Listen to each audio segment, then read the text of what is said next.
Ano? What? What the hell? Pinagbibintangan mo ko? Liv, seryoso ka ba? I'm not here to be accused, Liv. Nandito ako para tanungin ka kung may kinalaman ka ba sa affair ng ina mo tsaka ni Daddy. Sabi ko na seryoso ba? Wait lang, may affair si Tito Hector at si Tita Leona? Totoo nga? Diyan, pakilagay na lang dito ha. Tapos ayusin na lang mamaya kapag kinabit ha. Salamat.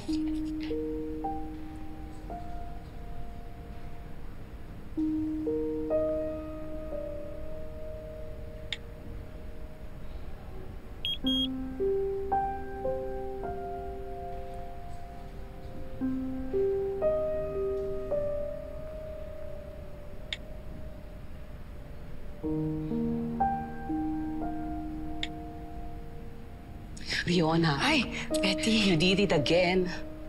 To be honest, akala ko hindi mo matatapos ang mga pieces in time for the exhibit. Pinakaba mo ko, buruha ka. Hindi. Medyo na-distract lang naman ako ng konti, pero tapos na yun. Sa ngayon, I'm focusing more on myself at sa art. So, sino inspirasyon mo para matapos mo lahat ito?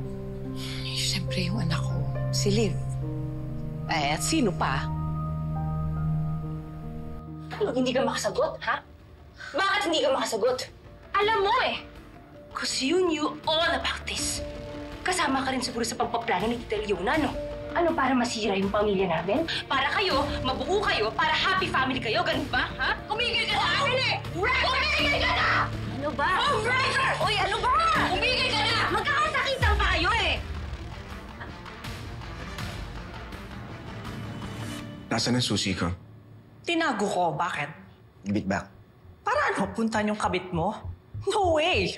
Hindi ko kabit si Leona. So ano siya? One night stand? Pangtanggal ng kate? Huwag mo siyang babastusin.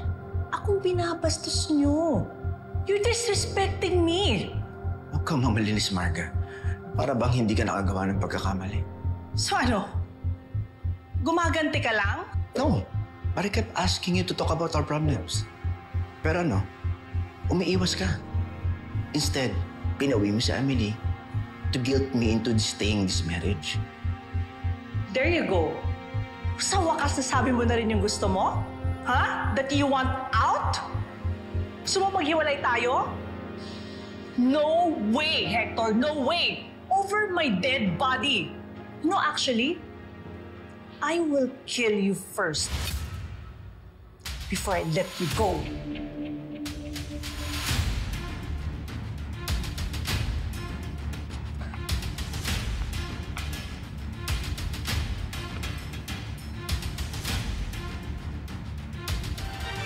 Ano ba? Tunabig lang to, sugar. Perfect to wash away the sins of this woman. Kunyari ka pang against cheating ka?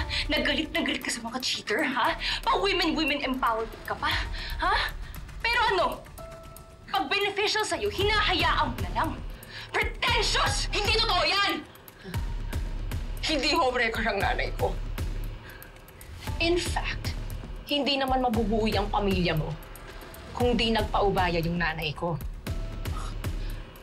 And if anything, binabawi lang niya what truly belongs to us.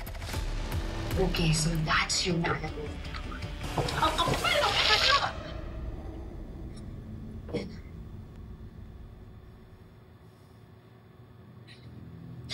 Ano ba?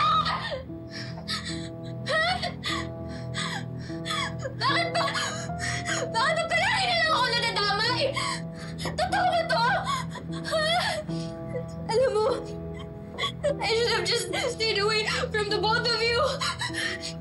Para mas maging peaceful yung buhay ko. Para hindi na lang ako naukasahan bilang killer. That's beside the point now. May importante tayong kailangang pag-usapan. Sabihin niyo sa akin yung totoo. Nagkampihan ba kayo? To kill Zach. Sinabi na nga no! Dahil yon yung iniisip ng bagong investigator sa kaso. Ano? May bagong investigator sa kaso ni Zach? Yes!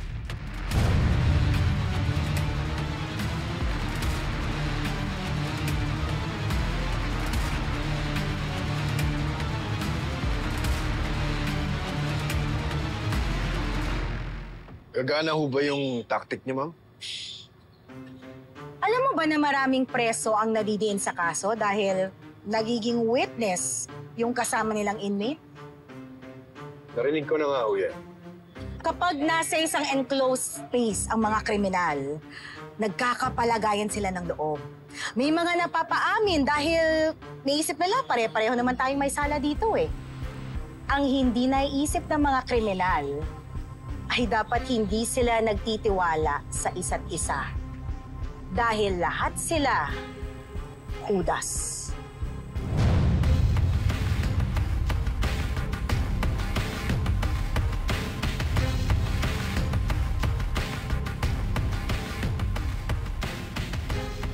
Her name is Georgia D. Monahan.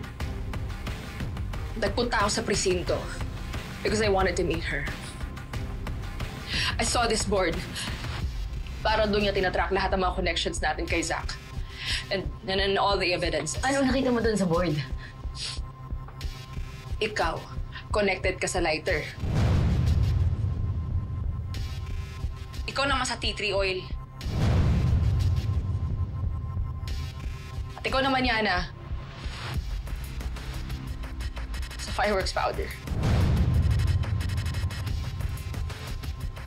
Tapos sabi niya sa akin, lahat daw yun nag-contribute para masunog si Zach. So I'm giving you the chance to explain now. Sabihin niyo na sa akin yung totoo. Please.